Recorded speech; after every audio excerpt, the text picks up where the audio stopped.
우리나라의 사회 제반이 수도권에 집중된 이상 정부의 정책이 가장 중요할 것 같은데요. 정부의 지방대학 지원 정책이 좀 아쉽다 이런 얘기가 있습니다. 예. 총장님께서는 어떻게 생각을 하시나요? 글쎄요, 대학의 설립 목적을 먼저 살펴보면 교육 통해서 미래 인재를 양성하자, 또 끊임없는 연구 통해서 시대가 필요한 가치 창출하자, 즉 대학을 위한 미션이 아닌 대한민국을 위한 미션 수행 국가가 대학입니다. 네.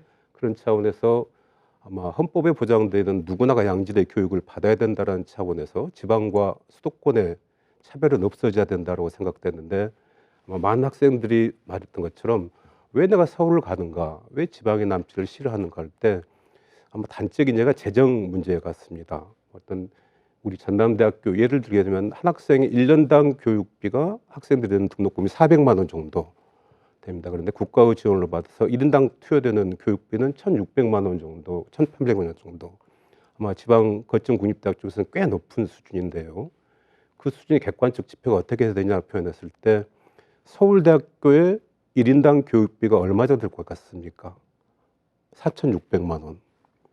또한 여러 가지 특성화 대학에 대한 과기 특성화 대학이라고 있지 않습니까? 지스트, 디지스트, 유니스트 1억 정도 1인당 1년 예산이 투입됩니다. 네. 그 돈은 바로 우리가 냈던 국민들의 세금이거든요. 그런다 할 때 아마 4천만 원 정도에 투입되는 서울대, 1억 투입되는 과기 특성화대, 그리고 1,800만 원 정도 되는 각종 지역 국립대를 생각해 보면 네.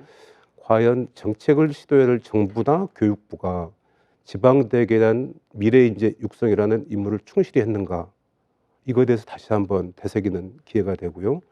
다행히 아마 윤석열 정부에서 이제는 지방대학 시대라를 아마 대학 아젠다로 제시하셨기 때문에 네. 조금 더 형편이 좋아지겠다라는 기대를 해보겠습니다. 네.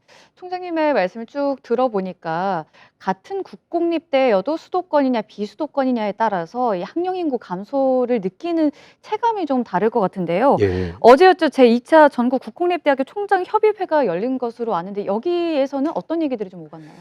아마 다시 강조되지만 이제 지방대학 시대라는 아젠다에 대한 아마 구체적인 아마 설명보다는 아마 그걸 어떻게 시행할 것인가에 대한 담론의 장을 아마 가졌었고요. 우리 다행히 지금 교육부 수장이 부재 중이지만 차관이 직접 오셔가지고 40개 국공립대학, 대교협, 교육부가 아마 진솔된 이야기를 나눌 수가 있었습니다.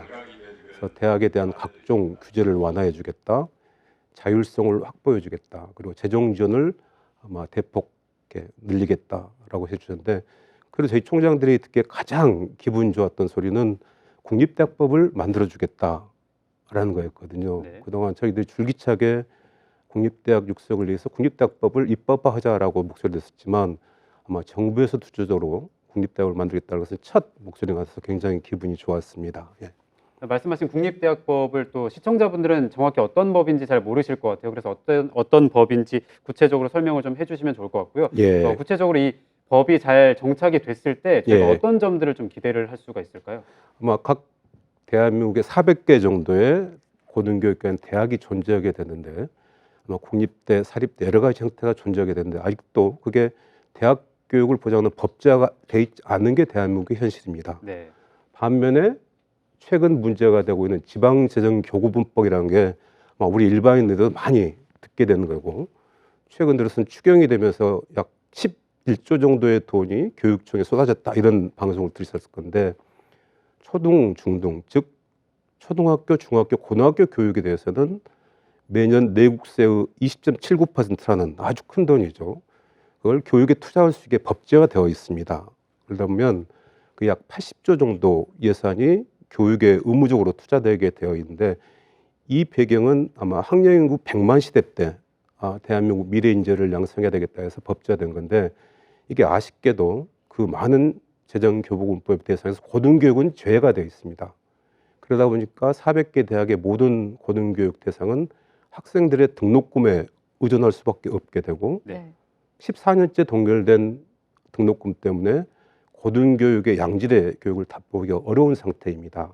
그런 차원에서 고등교육에도 지금은 이제 많은 고등교육이 선택받은 자들의 교육이 아니라 대한민국의 모든 청년들이 대학을 가는 상황에서 고등교육이 일반 교육이 된 상황에서는 국가가 안정되게 재원을 확보하겠다라는 차원입니다. 네. 그런 차원에서 이게 빨리 입법화돼서 아마 대학이 아닌 대한민국의 미래 주인공인 젊은이들이 아마 양질의 교육을 받을 수 있기를 기대해 보겠습니다.